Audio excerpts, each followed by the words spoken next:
வந்துட்டேன் shadow is யார். இன்னைக்கு நம்ம என்ன பார்க்க போகிறோன்னா ஜஸ்ட் இமேஜின். இந்த ஸ்டோரி உங்களுக்கு கண்டிப்பாக ரொம்பவே பிடிக்கும். சரி வாங்க இப்போ நம்ம ஸ்ட்ரெயிட்டாக ஸ்டோரிக்குள்ளே போகலாம். அட ஜங்குக், என்ன சொல்கிறா? இதோ இது உன்னோட வீடா? ஆமாண்டா, என்னோட வீடு தான். ஆ, அப்போ எந்த இடத்துக்கு நீ அப்பப்போ வருவியா? இங்கே தான் தங்கியிருக்கேன், எப்போவும் இங்கே தான் வருவேன். அங்கேருந்து இவ்வளோ தூரம் ட்ராவலா? எனக்கு அது ரொம்ப பிடிக்கும். அட பாவி, அப்போ எனக்கு ரொம்ப ட்ராவல் ஆகுல்ல? அதை பிடிச்சி பண்ணுறேனே. அது சரி, நான் இதை சுற்றி பார்க்கலாமா? தாராளமாக பாரு, யார் வேணான்னு சொல்ல. நீயும் ஜிமினும் பார்த்துட்ருங்க, நான் போய் சுகா கூப்பிட்டுட்டா கொஞ்சம் கடைக்கு வரேன், போயிட்டு வரேன். ஆ சரி, ஓகே சுகா. எனக்கு ஓகே தான்டா, நான் போயிட்டு வரேன். ஓகே, 2 பேர் பார்த்து போயிட்டு வாங்க. ஜிமின் அப்படியே பார்க்குறான். அதெல்லாம் ஒன்றும் இல்லை ஜிமின், நான் போயிட்டு வரேன் அப்படின்னு சொல்ல சரின்னு சொல்லிட்டு ஜங்குக்கும் அங்கே சுகா வந்து அப்படியே காரில் போயிட்டுருக்காங்க. உனக்கும் எனக்கு ஏதாச்சும் பிரச்சனையாண்ணா? ஏன் உங்கள் 2 பேத்துக்கும் என்ன பிடிக்கவே இல்லை? எப்படி உங்களுக்கு பிடிக்காம போகும்?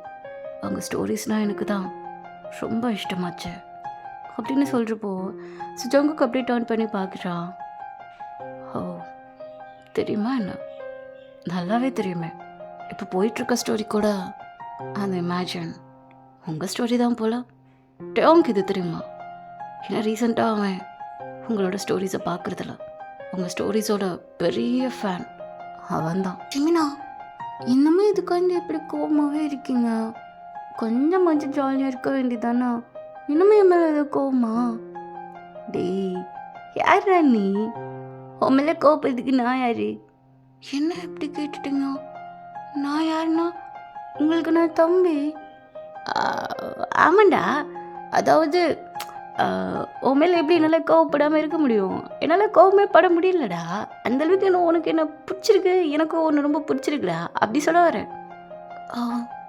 நான் கூட சுத்தினதில் பயந்துட்டேன் தெரியுமா, எங்கே பிடிக்கலன்னு சொல்லிடுவீங்களோன்னு.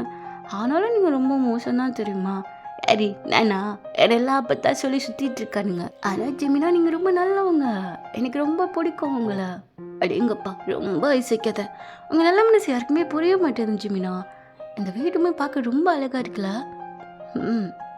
ஆமாம், நல்லா தான் இருக்குது. சரி, நீங்கள் அங்கிட்டு போய் சுற்றி பாருங்க, நான் போய் ஜங்குக் ரூமில் என்ன இருக்குன்னு போய் எட்டி பார்த்துட்டு வரேன். ஏய் என்ன, அவன் ரூமில் எட்டி பார்த்து என்ன பண்ண போகிற? அவன்கிட்ட பார்க்காததா? இல்லை, அவனோட ரூமை நான் என்ன வரை பார்த்தது இல்லைல்ல. ஏதோ சீக்கிரம் ஒழிச்சு வச்சுருந்தான்னா அப்புறம் அது பார்க்குறப்போ எனக்கு ஈஸியாக இருக்கும், உங்களுக்கு கொஞ்சம் அசிங்கமாக தான் இருக்கும். நானே போகிறேன் பா. ஸோ ஜிமின் எங்கேயும் போகாமல் அந்த ரூமையும் அப்படியே பார்த்துட்டே நின்றுட்டுருக்கான். ஸோ அங்கிட்ட அவங்க தான் அப்படியே உள்ளுக்குள்ளே போகிறான். இதுக்கப்புறம் என்ன நினைக்க போதுன்னு தெரில. என்னால் இதுக்கப்புறம் எதையும் மறைக்கவும் முடியல. இவன் நல்லதுக்கு வேறு எதுவுமே என்னால் பண்ண முடியாது இதை தவிர. என்ன இவன் ரூம்ஸில் ஒரே புக்ஸாக அடுக்கி வச்சுட்டே இருக்கான்.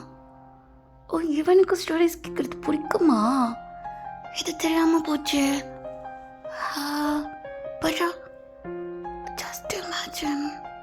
இந்த ஸ்டோரியோட ஆச்சரியம் அவனுக்கு ரொம்ப பிடிக்கும் போலயே. அதை பற்றி நான் நிறைய காப்பீஸ்லாம் எடுத்து வச்சுருக்கான்.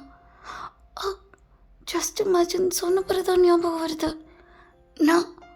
நான் அந்த ஸ்டோரிஸை கேட்டு பல நாள் ஆச்சு. ஜங்குக்கு வந்ததுலேருந்து அந்த ஸ்டோரிஸை நான் கேட்குறதே இல்லை. சரி, அவன் தான் அப்படியே ரூம் ஃபுல்லாக சுற்றி பார்த்துட்டு வந்துட்டு இருக்கான். ரோட் பீரோ மாதிரி இருக்கும். கரெக்டாக தெரியாமல் அதை தட்டி விட்டுடுறான். அது ஸ்லாப் ஓரத்தில் இருந்தது, அப்படி டொம்முன்னு கீழே விழுகுது. அச்சோ, கீழே விழுந்துருச்சா? என்ன பற்றிலாம் வரைஞ்சி வச்சுருக்கான் வர்றா அப்படின்னு சொல்லி அது எல்லாத்தையும் அப்படியே எடுத்துட்டு ஒரு சேரில் தான் அப்படியே உட்காடுறான். ஸோ அது அப்படியே ஒவ்வொன்றா திருப்ப ஸோ அந்த ஸ்டோரிஸில் வர மாதிரி, அந்த காமிக்கில் வர மாதிரி அப்படியே வரைஞ்சலாம் வச்சுருக்கிற மாதிரி இருக்குது. ஸோ அவங்க இதை பார்க்க ஒரு மாதிரி கன்ஃபியூஸாக இருக்குது. டக்குன்னு ஃபோன் எடுத்துகிட்டு அந்த ஜஸ்ட் இமேஜின்ற அந்த பேஜை ஓப்பன் பண்ணி பார்க்குறான். ஸோ அந்த ஸ்டோரிஸில் வர்றது எல்லாமே ரீசெண்டாக அவன் பார்க்காம இருந்தது இப்போது அவனோட லைஃப்பில் நடந்த எல்லா ஸ்டோரிஸும் அப்படியே அந்த கதைக்குள்ளே இருக்குது. டியோங். ம். டி இதை இதை எப்படி படிச்சா கண்ணில் மாட்டிருச்சு. அதான் உட்காந்து படிச்சிட்டேன். என்னது இது ஜங்குக்கு? நம்ம லைஃப்பில் நடந்த ஸ்டோரியா நீ அதில் எழுதி வச்சிருக்கியா? நீ தான் இருந்ததோட ஆத்தரா? இவ்வளோ நாளாக ஏன் என்கிட்ட எதை நீ சொல்லல? உனக்கு உனக்கு ஒரு விஷயம் தெரியுமா? இது நம்ம லைஃப்பில் நடந்த ஒரு ஸ்டோரி. மற்ற சீக்வன்ஸை எழுதுனா சரி, அதில் வர ரொமான்டிக் சீனை கூட நீ எழுதி வச்சிருக்க. நம்ம படுத்ததை கூட எழுதுவியா நீனு? எல்லாருக்கும் அதை தெரியணும்னு நினைக்கிறியாடா? டே அப்படி அப்படி இல்லைடா. அதை நான் ஃபர்ஸ்ட்டு எதுக்காண்டி என்னை இப்படி யூஸ் பண்ண? எதனால? நீ அப்போ என்னை லவ்வே பண்ணலையா? ஃபுல்லாக யூஸ் தரல. நான் உன்னோட பெரிய ஃபேன் தெரியுமா? ஆனால் நீ இப்படி இப்படி ஃபுல்லாக எழுதி வச்சிருக்கேன்னு நினைக்கிறப்போ என்னால் சுத்தமாக முடியல. ஜங்குக், எதுக்காண்டி இப்படி என்ன ஃபுல்லாக இப்படி ஏமாற்றி வச்சிருக்க? டேம், இங்கே பாரு, நான் ஆரம்பத்தில் உன்னை நான் லவ் பண்ணல, உன்னை யூஸ் பண்ணிக்கலாம் தான் நினச்சேன்.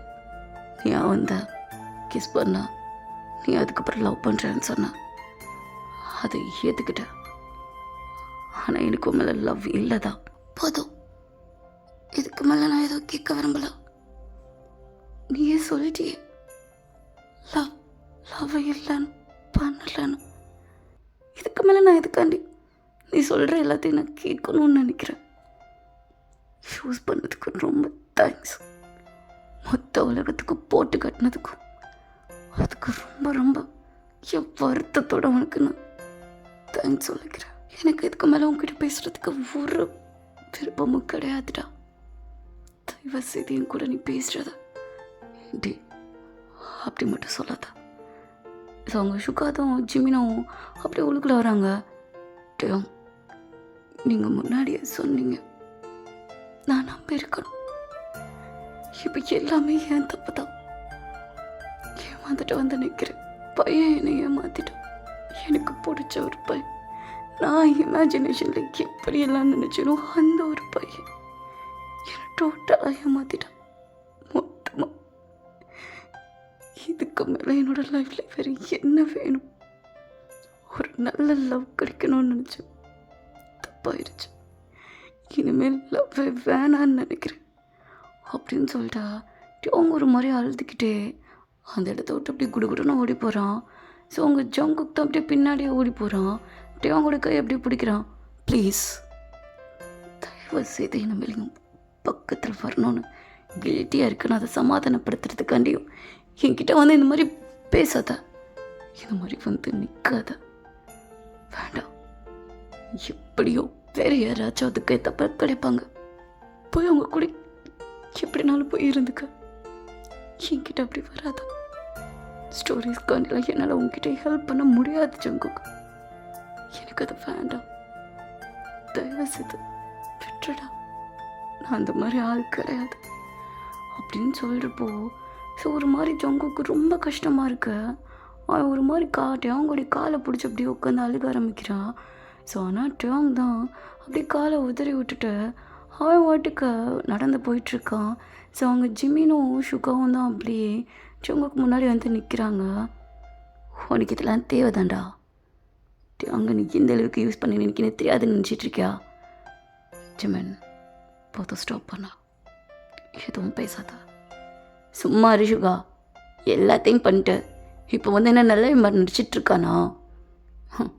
வேற எங்கிட்டாச்சும் போய் இதை காட்ட சொல்லு. இப்போ மட்டும் அவனோட அருமை தெரியுதோ? புதுசாக உட்காந்து அழுக ஆரம்பிக்கிறான். நீயும் அவனை பிடிச்சனால உனக்கு சப்போர்ட் பண்ணிட்டு உட்காந்துட்ருக்க. என்ன நடந்துச்சு தெரியாம நீ பட்டுக்கு பைத்தியம் மாதிரி பேசிகிட்டு இருக்காதா? டேய், எனக்கு எதுவும் தேவையில்லடா. அவன் இங்கே ஒருத்தன் அழுதுட்டு போயிட்டுருக்கான். நான் அவனை பார்க்கணும். ஜிமின் அப்படியே மூவ் பண்ணலான்னு போகிறப்போ சுகா அப்படியே கைப்பிடிக்கிறான். நான் சொல்கிறதா காது கொடுத்து கவனி. ஓகே புக்லே, இதோட இந்த எபிசோடு முடிஞ்சு. I'm really very very sorry புக்லே. என்னால் டோட்டலாக வாய்ஸ் என்னால் கண்ட்ரோல் கொண்டே வர முடியல. நான் ஓகே பண்ணிடலான்னு நினச்சேன். ஒரு மாதிரி உங்களுக்கே பார்க்குறப்ப தெரியும். ஃபஸ்ட்டு இந்த எபிசோடே நான் வந்து 3 நாள் ஒரு கொஞ்சம் கொஞ்சமாக கிடைக்கிற டயத்தில் ரெக்கார்ட் பண்ணிகிட்டு இருந்தேன். பட் என்னால் அது சுத்தமாக முடியவே இல்லை. ஏன்னா பாட்டம் வாய்ஸ் எடுக்கிறேன், அது ஒரு ஸ்டேஜுக்கு போகுது. டாப் வாய்ஸ் எடுக்கிறேன், அது வேறு மாதிரி போகுது. இந்த சீனுக்கு எமோஷ்னல் கண்டிப்பாக ரொம்ப முக்கியம். பட் ஆனால் இந்த வாய்ஸ் வச்சுட்டு என்னால் சத்தியமாக எமோஷ்னல் கொடுக்கவே முடியாது. நான் பல ஆங்கிளில் ட்ரை பண்ணிட்டு ஒரு மாதிரி க்ரக்குன்னு ஆகுது. மெமரிஸ்லேயுமே இப்படி தான் ரெக்கார்ட் பண்ணிகிட்ருக்கேன். ஜிம்மின் வாய்ஸ் ஆடா இதே அப்படின்ற மாதிரி இருந்துச்சு. பட் ஓகே, அதுக்கு செட் ஆகிடுச்சு. சரி, இதுக்கும் செட் ஆகிடும்னு நினச்சேன். தக்காளி எதனால் வந்து வாய்ஸ் இந்த மாதிரி போயிடுச்சுன்னு தெரியல. நல்லா தான் இருந்தேன். டபுக்குன்னு வாய்ஸ் இந்த மாதிரி கோளாறாகுது. புக்களே மன்னிச்சிடுங்க. அடுத்த எபிசோட சீக்கிரம் போட்டுறேன். Very very sorry. இன்ட்ரோலேயே வந்து கொஞ்சம் இழுத்து தான் வச்சுருக்கேன். என்னை மன்னிச்சிடுங்க. ஐயோ, வாய்ஸை கேட்கவே முடியல. இட்ஸ் ஓகே புக்களே, நான் சீக்கிரமாக வாய்ஸை சரி பண்ணிவிட்டு வரேன். இப்போதைக்கு ஸ்டோரிஸு சும்மாவே போட மாட்டேன்றேன். இப்போ இந்த ஒரு ப்ராப்ளம் வேறு. சீக்கிரம் சரியான பிறகு நான் வந்து எபிசோடு போட்டுறேன் புக்களே. Tata, by by.